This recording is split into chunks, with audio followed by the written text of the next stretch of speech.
Gen Z in the workplace. Well, I don't think it's just Gen Z. That's a Z, by the way. Just explains how confusing it all is.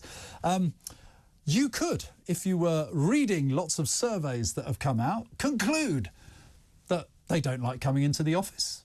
They like to choose their hours when they work rather than kind of accept what the employer is saying. And above all, there's a report out today saying that over half of the, I think it's the under 40s, it might be the under 35s, think that they should be paid more for going into the office, which kind of, if you go back to COVID, probably most of these people would have signed a contract on the basis that they would go into the office. But now they want more money to go in the office. Now, I'm not going to get personal and talk about people I know here who hold this view, but it kind of troubles me.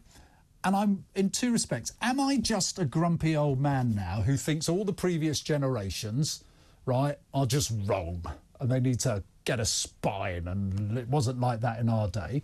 Or has the workplace changed so much now that the best way of getting productivity up in this country is to embrace these new techniques that seem to involve them getting paid more and doing less? Who knows? But to help guide me through this, Cheryl Kingston, TV producer, founder of recruitment Media Meerkat, a recruitment company for the creative industries, which, funny enough, I know quite a bit about.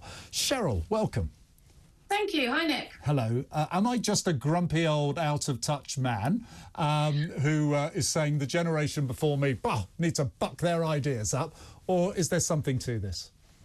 I don't think you're a grumpy old man. If you are, I'm a grumpy old woman, because I definitely find myself preaching to the younger generation about work ethic. Now, if I'm honest, I don't actually think it's a Gen Z issue. I think it's a post-pandemic issue. And I'm not even sure I can say it's an issue. The world has changed. The workforce has changed. The very first question I get asked now when I interview candidates, which obviously is my primary job now, is there flexibility to work from home? People don't want to be in the office every day anymore.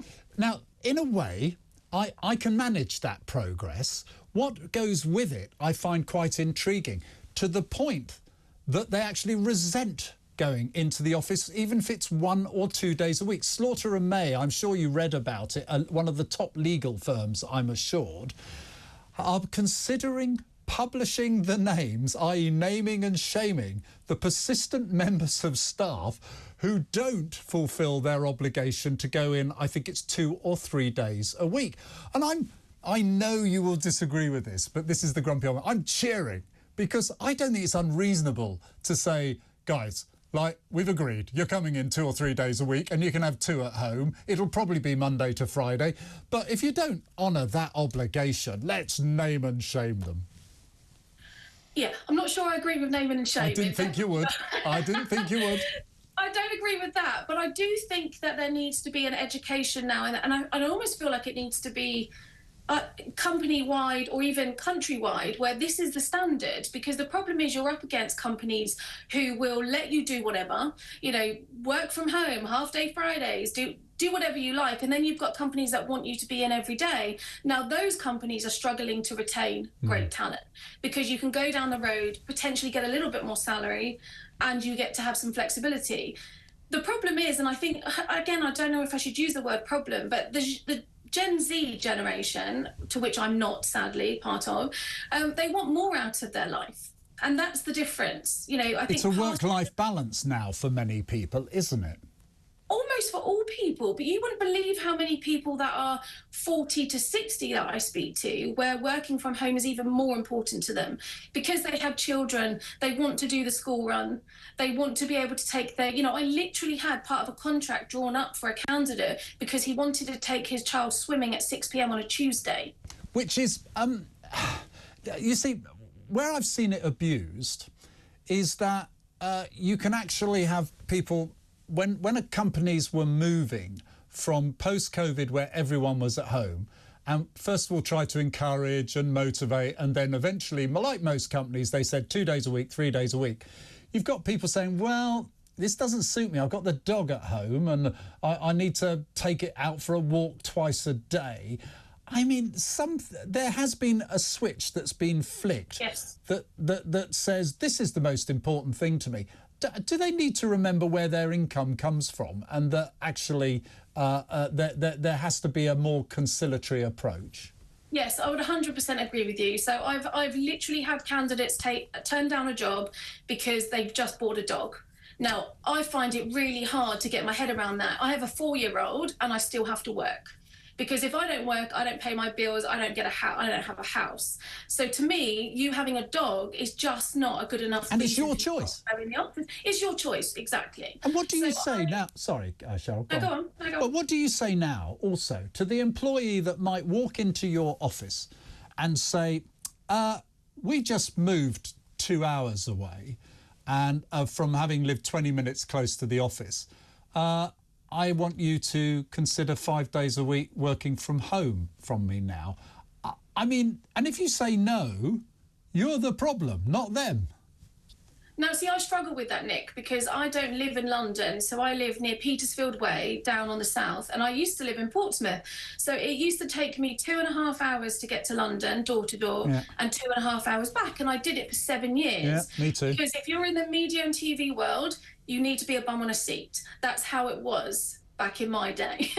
True. And so I really struggle with this perception of you have to be at home every day, because I'm like, well, how are you going to get the progression that you need, the creativity that you need, the team that you need that is going to build you and help you grow, working in your pajamas at home? Do I think it's important that there's flexibility? Yes. But you have to, your business is placing people, you're in recruitment, you've obviously got to go with the trends. But in the creative sector particularly, which is my background, I was in the creative sector for 25, 30 years, I could not have run that company and been relatively successful. I had my failings, I had my successes. Had I had a virtual office, effectively. You thrive in that sector of buzzing off ideas. Careers were advanced by the informal learning that they got being in a workplace. When I have that conversation with people now of all ages, they're kind of saying, well, it shouldn't be like that. You should just be promoted on merits. You shouldn't have to spend time having a cup of coffee, talking to someone or hearing what's going on in the office. It's sterile, it's clinical, and it's not conducive, I think, to personal advancement or a creative environment. Agree? Agree and disagree, Go. Yes. What do you disagree on?